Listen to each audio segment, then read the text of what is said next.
Okay, so the topic of today, which we need to discuss, is we will continue with the chapter. Just a minute.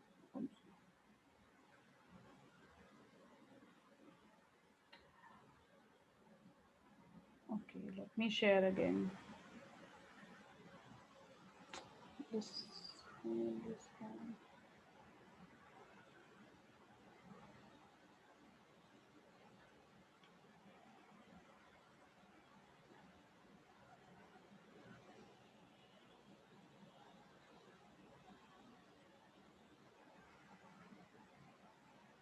Okay, so here we are. So we are going to continue with the same chapter which we were discussing last time, the algebraic. Just a minute. This is. I need to open a new page.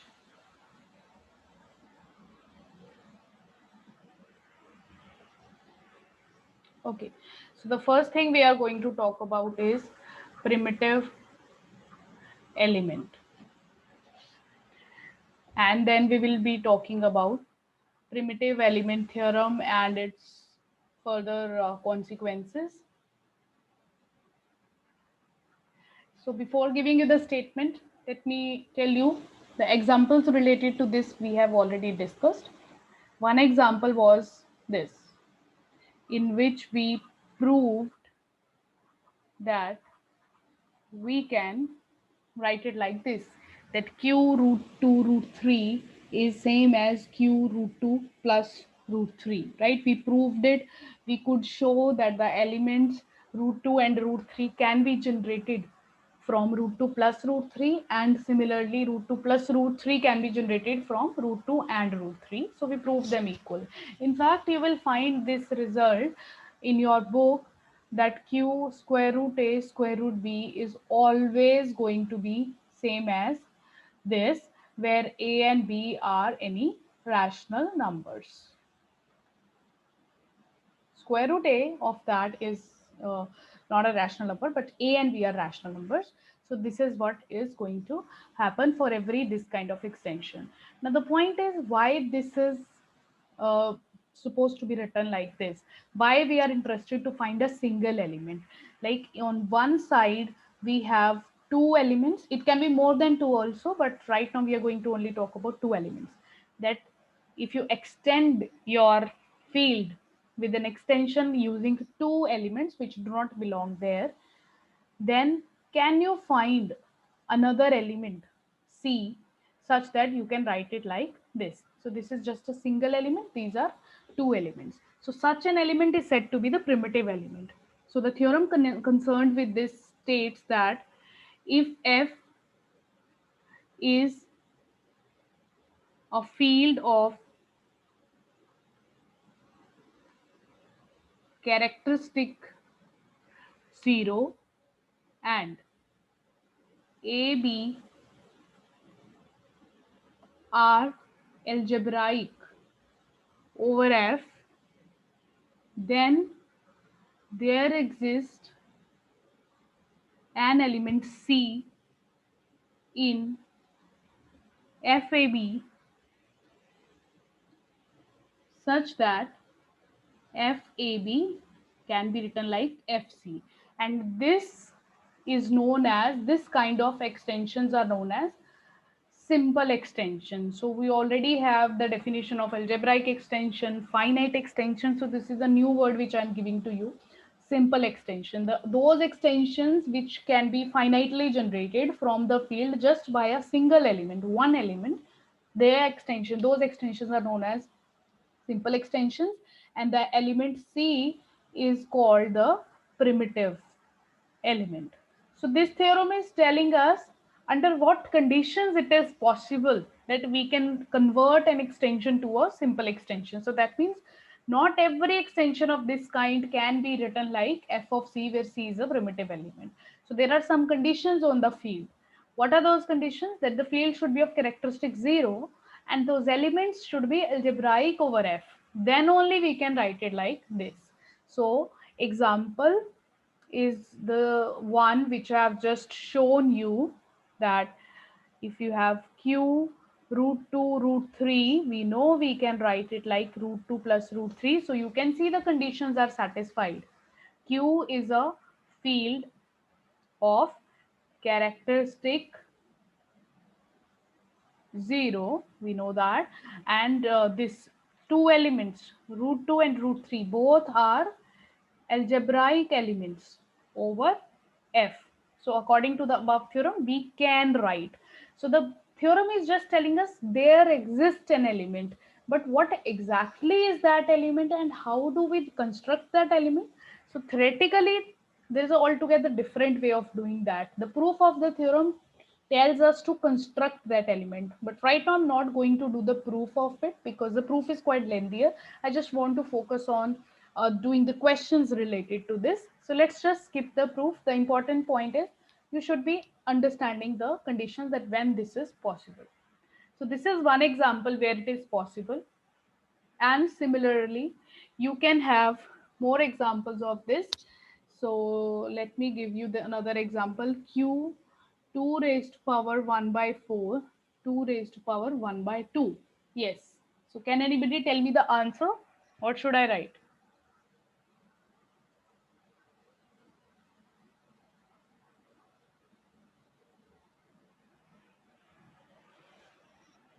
Can you give me a single element here which will be able to generate this 2 raised to power 1 by 2 and 2 raised to power 1 by 4? What should I write?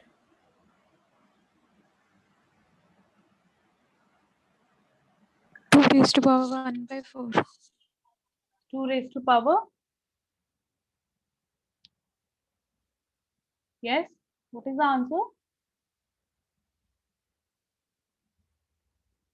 2 raised to power 1 by 4. And why is that so? Because we can generate 2 raised to power 1 by 2 from 2 raised to power 1 by 4 How? by by adding 1 by 4 power Adding 1. 2 in. You can say squaring it. Yes, I'm squaring it. Yes. If we square 2 raised to power 1 by 4, then it will be 2 raised to power 2 by 4. That will be 2 raised to power 1 by 2. So that means the other element can be generated from the 2 raised to power 1 by 4. So there is no need to separately add it because these are the properties of the ring. All of these are rings, right? That if one element is there, its every power is there because there is an operation of multiplication of elements. So if A belongs to the ring, A square also belongs there, A cube also belongs there. So that is why. So these two are same. This is same, this is same. You can write this, but still, if you want to find a primitive element, then it would be written like this. So this is the answer for this question. And similarly, you can try to find if you are able to find a common element or not. Like you have here another example for the same. Let me just give you. You have 2 raised to power 1 by 2, 2 raised to power 1 by 3. So can you write it like this? According to the theorem, you can write because according to the theorem, these two elements are algebraic, square root 2 as well as cube root 2. Both are algebraic over Q. They have their polynomials over Q, right? So I should be able to do that. Now, what element should I write here? So that you should be able to generate both of them. Can you find the primitive element here? 2 raised to power 1 by 6. Yeah, 2 raised to power 1 by 6 is the right answer because 2 raised to power 1 by 6 from that if we square this one, we'll be able to write 2 raised to power 1 by 3. And if we cube this one, then it will be 2 raised to power 1 by 2. So that's the right answer. So this is the general approach. And as you can see, I have not told you any formula that how to find this primitive element. It is just you have to see that yourself. And most of the examples are coming from these kind of extensions. So you should be able to do that. There is no general algorithm which will give you always the primitive element. Okay. So these are the few examples where we can find the primitive elements, and in some cases we may not be able to find the primitive elements. Say I give you q pi e. then we really do not know whether this kind of element exists or not. So it's still a question mark, because the theorem tells you that if they are algebraic, then you should be able to write. But the theorem does not tell you if they're non-algebraic. Yeah. So these are transcendental elements. Both pi and e are transcendental elements. So we do not know whether this kind of representation, yeah, as a simple extension is possible or not. Okay, so that's about the primitive element theorem. So the next, now we are moving advanced in the topic towards the next theorem. So the next theorem states that algebraic over algebraic is algebraic. Did we already discuss this? I don't remember. Did we discuss this last time?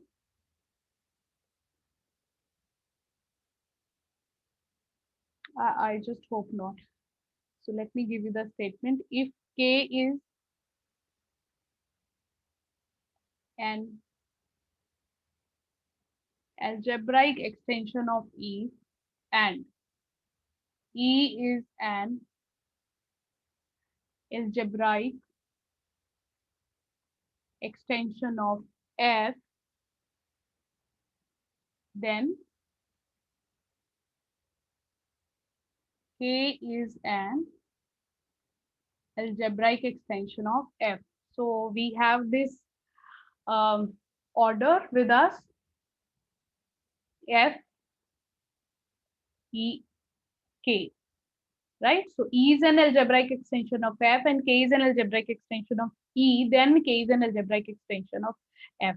Now we already have done similar theorem for finite extensions, that if E is a finite extension of F and K is a finite extension of E, then K over F is also finite, and we also had the relationship between their degrees. Now here we have the same thing, but this is for algebraic extension, which we need to prove that. So somewhere in the proof of this, we will be using the connection of that result, that every finite extension is algebraic. Okay, so we need to prove K is an algebraic extension of F. So to prove that K is an algebraic extension of F, I need to start with the arbitrary element of K. And if I'll show that this element is algebraic, so done. Algebraic over F.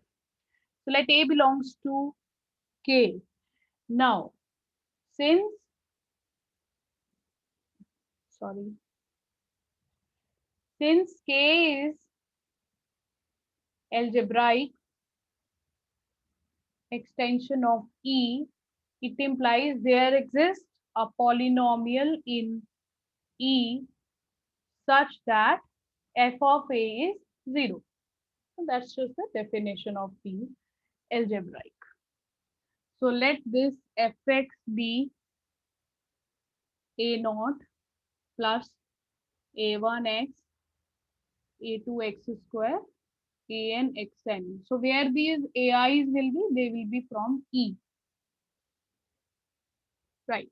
So now let's construct a tower of extension. This is known as tower of extension. Like you one by one slowly keep on adding the elements. So I am at F, I'll start from F and one by one I'll keep adding elements to it. So E is a big extension of F. Now I'll be only focusing on A0, A1, AN. I will be extending F with these single elements. The E may have more number of elements, but I will now extend with these elements. So let me start with the first extension, F0. So F0 is an extension of F with one element from E, that is A0, right? So there is F, there is E. So in between F and E, I'm going to construct a series or tower of extensions. So the first extension of F we are going to talk about is F0, and how F0 has been obtained from F, by just adjoining it with one element from E, that is A0. So F0 is FA0. The next extension F1 is F0 A1. So from F0 now you extend F0 to F1 by adding another element A1, right? So from here to here we adjoin with A0.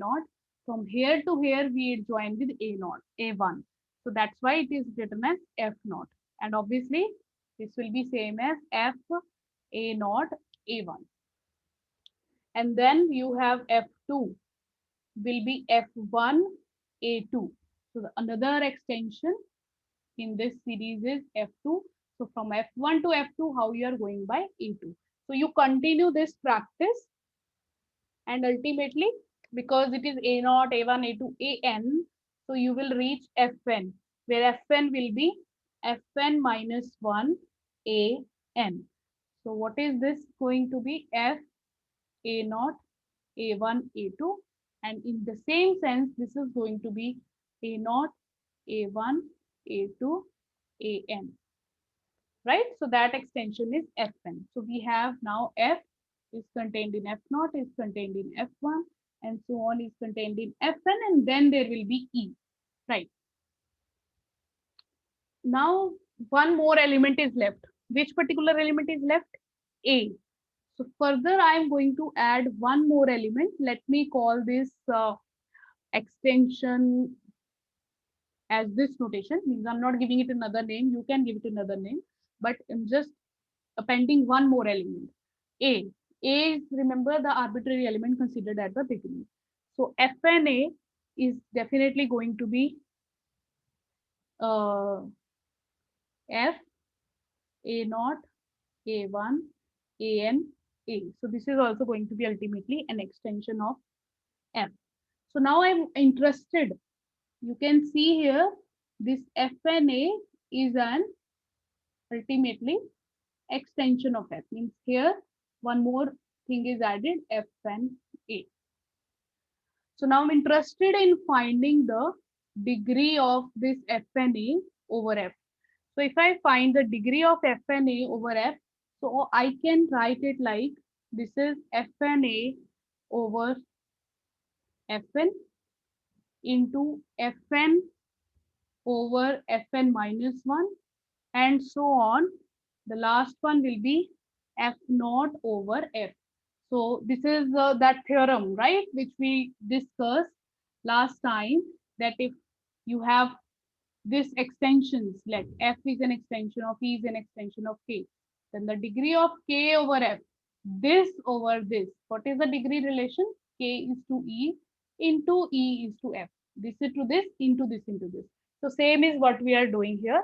The final extension degree over the field F is going to be this into this into this into this. So all these degrees, and in the end you will get F naught is to F, right?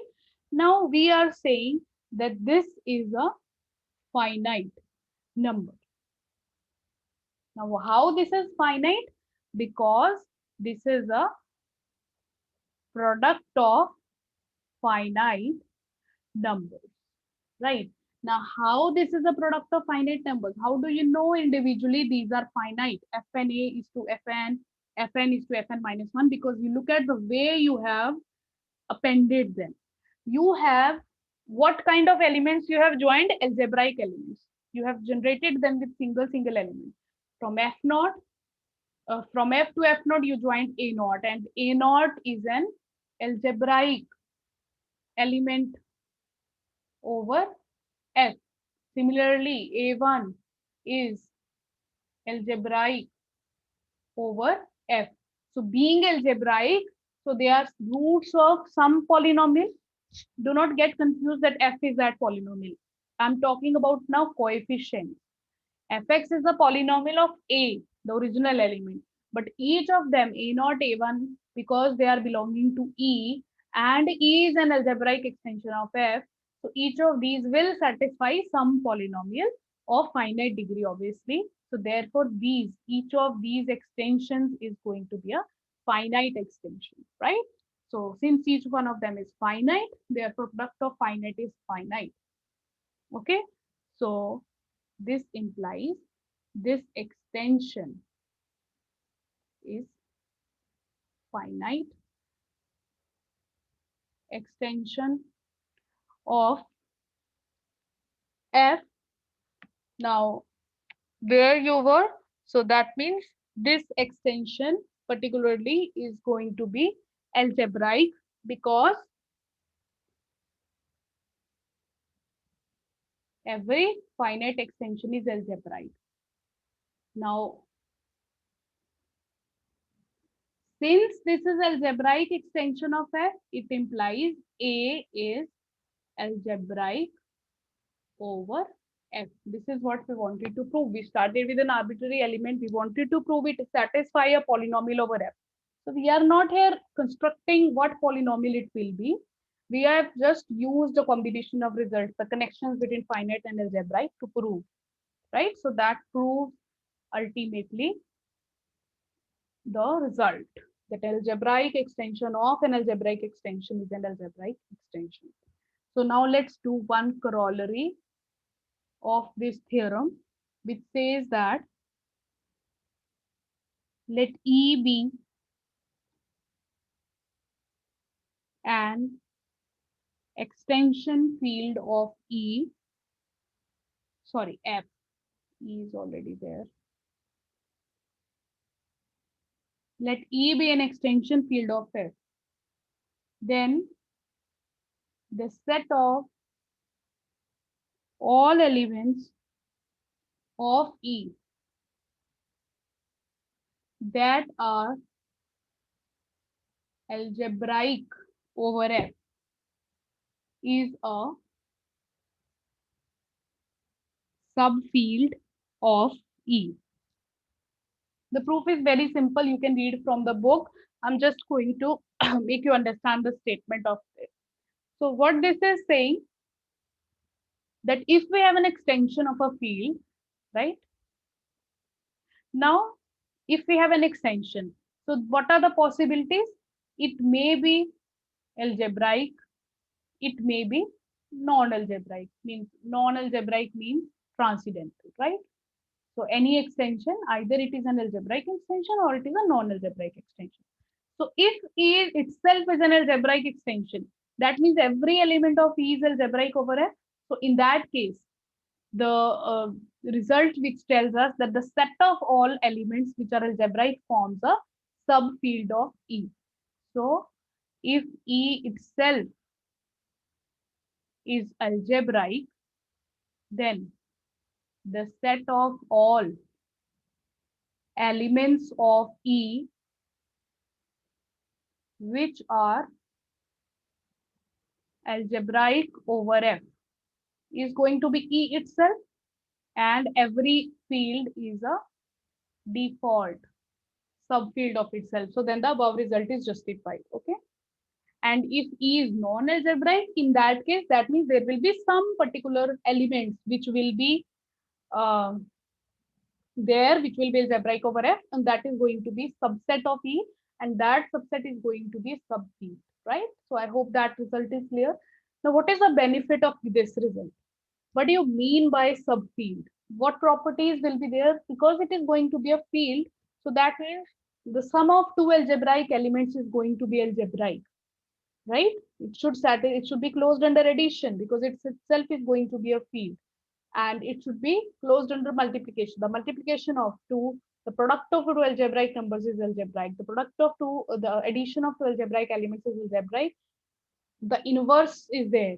The multiplicative inverse of algebraic element is algebraic, right? So if you have an algebraic element, its inverse is also algebraic. So all these results you can withdraw by using, because वो field बन जाएगा, तो field के elements की जो भी properties होती हैं वो satisfied होंगी वहां पे. अब इसको corollary क्यों बोला गया है ये above theorem का, क्योंकि उसके proof में वो हम ऊपर वाली theorem use करते हैं, but right now I'm just skipping the proof of it. Just a 2-line proof, you can look in the book for the same, right? So with this comes our next definition, because अब हमें पता चल गया है कि जितने भी algebraic elements होंगे एक field के ऊपर, they will themselves form a field, and that is going to be a subfield. So it's something like ये हमारा original field है, ये हमारा extension field है. तो यहाँ पे let's just the notation F bar. So this F bar is the subfield of E, and it contains all those elements of E that are algebraic over F. So it obviously means ये F को तो contain करेगा ही करेगा. F को क्यों contain करेगा? Because every element of F is algebraic over F. Field का हर element अपने ऊपर तो algebraic होता ही होता है, तो दैट मीन्स F तो इसमें आएगा ही आएगा, उसके अलावा E के भी कुछ एलिमेंट्स हो सकते हैं, so that's why it will lie in between F and E. It can be F also completely, it can be E also completely. Okay, so this F bar is said to be, so I'm going to introduce a new word, algebraic closure of F in E. This subfield which we have defined, so this is said to be algebraic closure of F in E.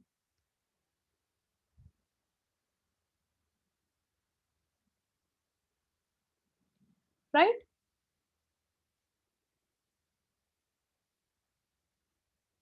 So this is the meaning of it. So I'll give you the examples later, but let me first continue with the next definition, which is actually connected with this. So that is the definition of algebraically closed field. Now for this single word, you will find multiple definitions. Multiple definitions mean the definition is same, but the same information has been equivalently put up in different forms. So I will give you all those interpretations that how to know whether a given field is algebraically closed or not. The very first definition is a field K, you can use whatever notation, is said to be algebraically closed if every non-constant polynomial in this field in kx means उसके in coefficients कहाँ से होंगे, k से होंगे, has a root in k, कि उस field के ऊपर जो भी पॉलिनोमियल होगी उसका वहां पे रूट होगा ही होगा, उसके जो रूट्स होंगे वो उसी फील्ड में होंगे और कहीं नहीं होंगे, इसका ये मतलब है उसके जो रूट्स हैं the all roots are going to be in that. Right? अब जैसे हम मैं साथ के साथ आपको एग्जांपल दे देती हूँ. अगर हम इस पॉलिनोमियल की बात करें एक्स स्क्वायर माइनस 2, ये कहाँ पे है, क्यू एक्स में है. राइट? रैशनल के ऊपर है. अब इसके रूट्स हमें पता है कौन से हैं, square root 2 and minus square root 2, but हमें पता है ये क्यू में नहीं है. यहीं से पता चल गया कि जो क्यू है ये algebraically closed नहीं है. Right? So this is an example of not algebraically closed field, because जो इस definition के according it's clearly not an algebraically closed field. आपको ऐसे बहुत सारी polynomials मिल जाएंगे जो polynomial वहां पे है but उसके roots वहां पे नहीं है. So that's why. So the first example which comes to our mind with a field which is not algebraically closed is the rationals. So you can always give this example, right? And similarly, another example which I can give you is the reals, x square plus 1. So this belongs to Rx, but the roots of x square plus 1 are plus minus iota. They do not belongs to reals. यहाँ से क्या पता चल गया कि जो real का fields है, the field of real numbers is also not algebraically closed. So two examples I have given you which are not algebraically closed. So this is one example, this is second example, the third example is C. This is a field which is algebraically closed. So why this is, now this is not trivial, right? This took years, hundreds of years to prove this, that the set of complex numbers is algebraically closed field. So that means अब किसी भी कोई भी polynomial construct करो सी के ऊपर, उसके roots वहीं पे मिलेंगे आपको. You don't need to go into any extension of C, right. तो जितने भी इसके एलिमेंट्स हैं वो सारे एल्जेब्राइक होंगे. The sum of two algebraic is algebraic. तो वो एल्जेब्राइक क्लोजर वाली डेफिनेशन भी सेटिस्फाई होगी. और अगर आप कांस्टेंट पॉलिनोमियल से देखना चाहते हैं, non constant polynomial, so it's easy to see. You give me any polynomial, I'll find its roots and will show that they belongs to complex only, right. आप किसी भी पॉलिनोमियल ले सकते हो, रैशनल कोएफिशिएंट्स ले लो, इरैशनल ले लो, रियल्स ले लो, complex coefficients ले लो, उनके जो रूट्स होंगे वो वहीं पे होंगे. सो C is algebraically closed. The proof is not that trivial. It has a big proof. In fact, this theorem is also known as fundamental theorem of algebra. Remember the fundamental theorem of algebra, which we stated that every polynomial is going to have be written as a product of irreducible polynomials. So that and this are related, the way you execute their proof. So there are many forms of this fundamental theorem of algebra. This is one of the results. All right, so this is according to this definition. I gave you the example. Now the same definition can be interpreted in many ways. I hope that this is clear to you. So equivalently,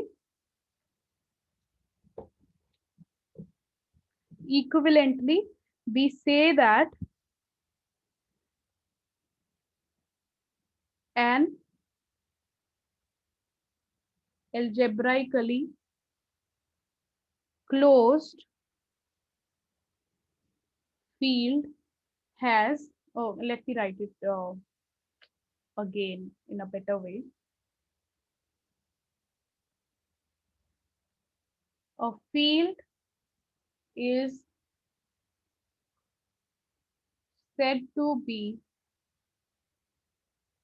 algebraically closed if and only if it has no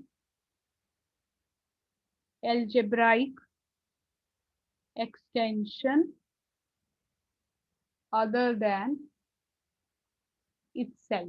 Itself तो हर field अपनी extension होता ही है, उसके अलावा उसके कोई और algebraic extension नहीं होगी, तो उस फील्ड को हम एल्जेब्राइकली क्लोज्ड फील्ड बोलेंगे, राइट.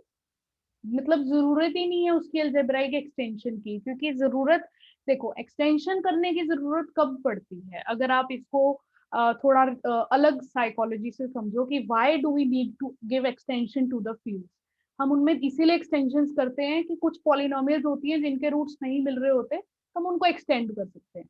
आप कॉम्प्लेक्स नंबर्स की डिस्कवरी पे भी डिस्कशन कर सकते हो. कॉम्प्लेक्स नंबर्स क्यों बने थे, वो इसीलिए बने थे because we did not have answer to this problem, and then we had the whole complex number set generated just because of this iota has to be a root of this polynomial, right. So that is how you got an extension of reals. You took it to another level by just appending this with a single element, that is iota. So that is a need of extension. You always get to have a polynomial whose roots are not there. So to find its roots, you need to go to the other fields. Similarly, Q में आपको polynomial milli x² - 3. You are not able to find its root here, so you extend it with Q root 3 such that at least this polynomial is going to have its roots over here. So we keep on extending to meet the algebraicity of the particular element. अब अगर एक field already algebraically closed है, तो उसमें हर polynomial का root वहीं पे होगा because of the above definition, right. तो दैट्स व्हाई उसके रूट्स ढूंढने के लिए आपको उसको एक्सटेंशन करने की जरूरत ही नहीं है. So in other words it says उसकी कोई भी algebraic एक्सटेंशन एग्जिस्ट नहीं करेगी. So this also tells you that the field of complex number has no algebraic extension, right. कल जो हमने एक एग्जांपल किया था असाइनमेंट में, ट्यूटोरियल शीट में, कि एक ऐसा फील्ड बताओ जो कॉम्प्लेक्स को कंटेन करता है, तब हमने फील्ड तो कंस्ट्रक्ट कर दिया था. दैट फील्ड वाज कि आप पॉलिनोमियल रिंग बना लो कॉम्प्लेक्स से और उसका फील्ड ऑफ कोशेंट्स कंस्ट्रक्ट कर दो. वो फील्ड ऑफ कोशेंट्स तो है, मींस उसकी एक्सटेंशंस तो एग्जिस्ट करते हैं कॉम्प्लेक्स नंबर्स की, बट अलजेब्राइक एक्सटेंशन नहीं एग्जिस्ट करेगी क्योंकि वो अलजेब्राइकली अपने आप में कंप्लीट है, it is closed, it is satisfying all the properties, right. दो नंबर्स को ऐड करेंगे वो भी वहीं पे है, दो अलजेब्राइक नंबर्स को सब्ट्रैक्ट करेंगे वो भी वहीं पे है, प्रोडक्ट करेंगे, डिवाइड करेंगे, everything is already there, so that's why you don't need to further extend. So this is the other way of looking at algebraically closed field. So यहाँ से भी आप interpret कर सकते हो that R is not algebraically closed because we know that R का algebraic extension है C. The C is algebraic extension of R. Similarly Q की तो आप infinitely many algebraic extensions construct कर सकते हो. Okay. अब तीसरा हम इसका वर्जन करेंगे इक्विवेलेंटली।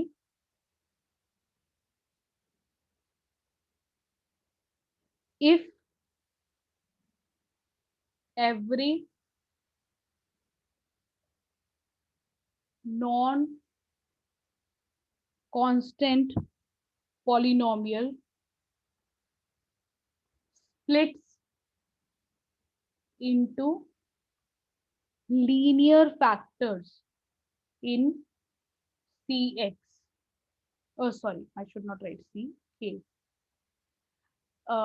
हम K की ही बात कर रहे हैं, जनरल नोटेशन हम K का यूज कर रहे हैं, that if every non-constant polynomial over K splits into linear factors, then we know that K is algebraically closed. So this is also easy to understand.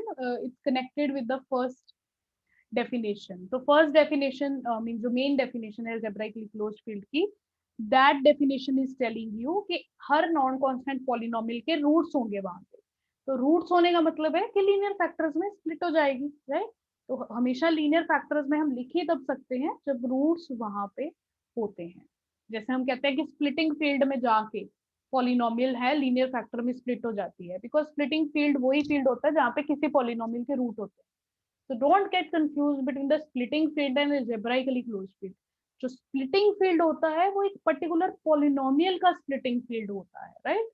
जैसे हम फिर से वो एग्जांपल लें, इसका अगर आप splitting field फाइंड करोगे तो वो होगा q√2. तो ये इस पर्टिकुलर पॉलिनोमियल का तो अलजेब्राइक क्लोजर है कि उसके सारे रूट्स वहां पे हैं, बट एक ऐसा फील्ड हो जो इसमें हर पॉलिनोमियल का algebraic closure हो, then that is said to be algebraically closed, right? So एक और इसको हम लिख सकते हैं equivalently the only irreducible polynomials over K are linear polynomials, right? कि सिर्फ लीनियर पॉलिनोमियल ही इरेड्यूसिबल है और कोई है ही नहीं है, बिकॉज क्वाड्रेटिक होगी तो वो टूट जाएगी लीनियर फैक्टर्स में अकॉर्डिंग टू दिस, क्यूबिक होगी उसके भी लीनियर फैक्टर हो जाएंगे. तो लीनियर को आगे हम कभी भी ऑब्वियसली रिड्यूस नहीं कर सकते हैं, ये तो हमें बाय डिफॉल्ट पता है कि लीनियर पॉलिनोमियल हमेशा ही इरेड्यूसिबल होता है.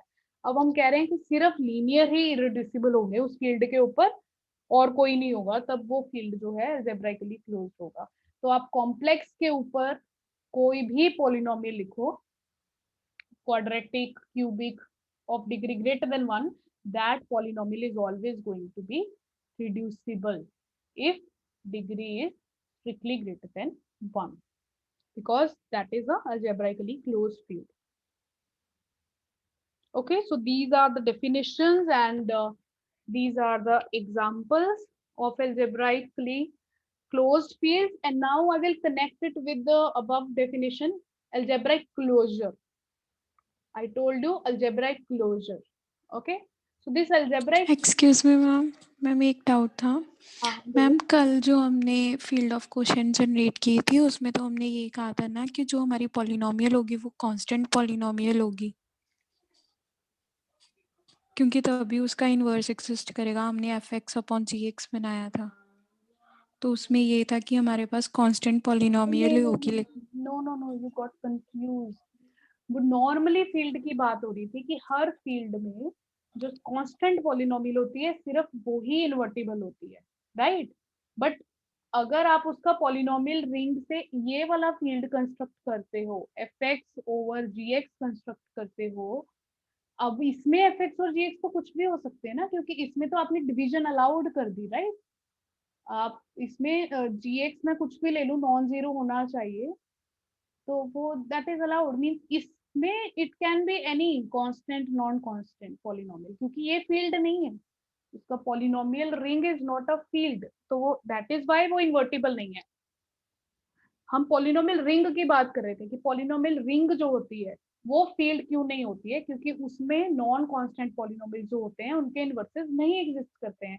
अब हम कह रहे हैं हमें उसको फील्ड बनाना है, तो हमने उसको फील्ड ऑफ कोशेंट्स बना दिया। मींस उस जैसे हम इंटीजर्स की बात करते हैं कि इंटीजर जो है इन्वर्टिबल नहीं है, क्योंकि 2 का इन्वर्स है 1/2, बट 1/2 तो है जो इंटीजर्स में एग्जिस्ट नहीं करता।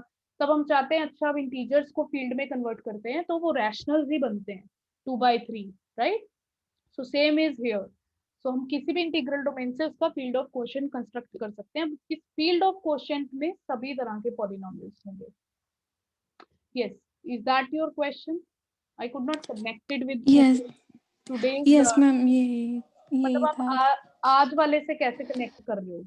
मैम आप ये बोल रहे थे ना कि जो फील्ड ऑफ क्वोशिएंट है वो अलजेब्रिकली क्लोज्ड बोल सकते हैं उसको, तो नहीं नहीं नहीं, उसमें मैंने कंफ्यूज हो फील्ड गई ऑफ थी। क्वोशिएंट को अलजेब्राइकली क्लोज्ड से रिलेट किया ही नहीं।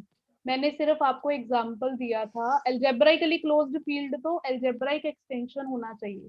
Field of quotient algebraic extension नहीं है, that's you forget about it, इसका इसके साथ कोई कनेक्शन नहीं है। ये मैंने ओके सिर्फ ये बताया था आपको, ये पॉइंट जस्टिफाई करने के लिए, बिकॉज हम कह रहे हैं कि जो कॉम्प्लेक्स नंबर्स का फील्ड है वो एक अलजेब्राइकली क्लोज्ड फील्ड है, तो इसकी कोई अलजेब्राइक एक्सटेंशन नहीं होगी। तो इसलिए मैंने ये एग्जांपल दिया था कि क्योंकि कल मैंने आपको इसकी एक एक्सटेंशन करके दिखाई थी कि यहाँ से एक फील्ड बना के दिखाया था, तो एक्सटेंशन है, बट वो अलजेब्राइक एक्सटेंशन नहीं है। जो हमने कोशेंट फील्ड बनाया है that is not an algebraic extension, that is just a simple extension, just an extension. Okay ma'am. इसलिए मैंने बताया था उसका अलजेब्राइसिटी से कोई कनेक्शन नहीं, okay ma'am. right? So now what I was telling you, algebraic closure. So now I will give you example of algebraic closure कि एक फील्ड का algebraic closure कैसे हम फाइंड आउट कर सकते हैं। तो इससे ये भी एक चीज है कि जो algebraic closure होगा किसी भी फील्ड का वो algebraically closed होगा खुद में, तभी उसको क्लोजर बोला जाएगा ना कि everything is there. So like algebraic closure। तो अगर आप रियल्स और कॉम्प्लेक्स का एग्जांपल लो, तो रियल्स तो मैंने आपको बोल दिया कि वो एल्जेब्राइकली क्लोज्ड नहीं है, बट जो सी है कॉम्प्लेक्स है वो क्या है, एल्जेब्राइकली क्लोज्ड है। अब हम कह रहे हैं कि जो फील्ड खुद एल्जेब्राइकली क्लोज नहीं है उसका हम एल्जेब्राइक क्लोजर फाइंड कर सकते हैं। तो algebraic closure of R is C, क्योंकि R में algebraic closure, R was not algebraically closed, but complex is algebraically closed, तो उसका वो algebraic closure बन गया। So that means अगर आप पूछो the set of complex numbers which are algebraic over R is all complex numbers, means her complex number के लिए आप एक every complex number is algebraic over R। और इसको उल्टे सेंस में देखो कि वो सारे एलिमेंट्स जो रियल्स के ऊपर अलजेब्राइक हैं तो वो कॉम्प्लेक्स ही हैं और कुछ नहीं है, उससे ज्यादा नहीं है उससे कम भी नहीं है। तो that is why C is going to act as a algebraic closure of the field of reals. This is one example. The second example is C is not algebraic closure of Q. Yes, C जो होगा वो Q का algebraic closure नहीं होगा। Q का algebraic closure will be much smaller than C. Now why it is so? Yes, white. तो इसको समझने के लिए पहले हम आर की बात करते हैं। R, then I will come to R is not algebraic closure of Q. Q के ऊपर कोई भी पॉलिनोमियल आप कंस्ट्रक्ट करो, क्या उसके रूट्स आपको आर में मिलेंगे?